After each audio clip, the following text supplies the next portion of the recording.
এ হলো ব্যাপার। এখন আমরা আম খাবো। চলো আম দিয়ে দেবো। আজকে আম দেওয়া হয়নি, আমরা সারাদিন বসে আছি, বাইরে বৃষ্টি হচ্ছে। তো এই আমটা নিয়ে আসছিলাম সাতক্ষীরাতে আসার প্রথম দিন 21 তারিখে। এই আমটার কালার দেখুন, ওকে। আর এই আমগুলো কালকে নিয়ে আসছে, এগুলো হচ্ছে গাছ পাকা আম। তো বসে আছি আমরা, এখন আমগুলো খাবো। তো এই যে একদম খাওয়ার উপযোগী হয়ে গেছে, ওকে, পরিপূর্ণ পরিপক্ক। আজকে সারাদিন হোটেল রুমে আছি, বাইরে যেতে চাইছিলাম একবার, তবে বৃষ্টিজনিত কারণে আমরা যেতে পারিনি। তো আমগুলো নষ্ট হয়ে যাবে, তাই ভাবলাম খাই শেষ করি।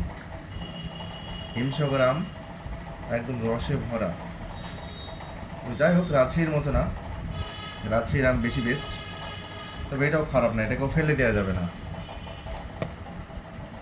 জানেনই তো, বাবা মায়ের সব সন্তান সমান হয় না, প্রায় একই রকম, কিন্তু একটু কারো ঘাড় তেড়া হয়, কেউ একটু ভালো হয়, এই আর কি। তো সাতক্ষীরার আমও ভালো, এই 19-20 এই আর কি। এ হলো ব্যাপার। এখন আমরা আম খাবো। মাশাআল্লাহ, খাইতে শুরু করি। চলো আমার দিয়ে দেবো।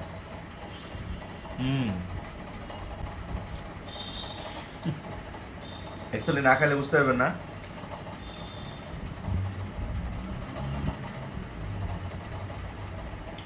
এটার ভিতরে আঁশ কম, জাস্ট মাংস বেশি।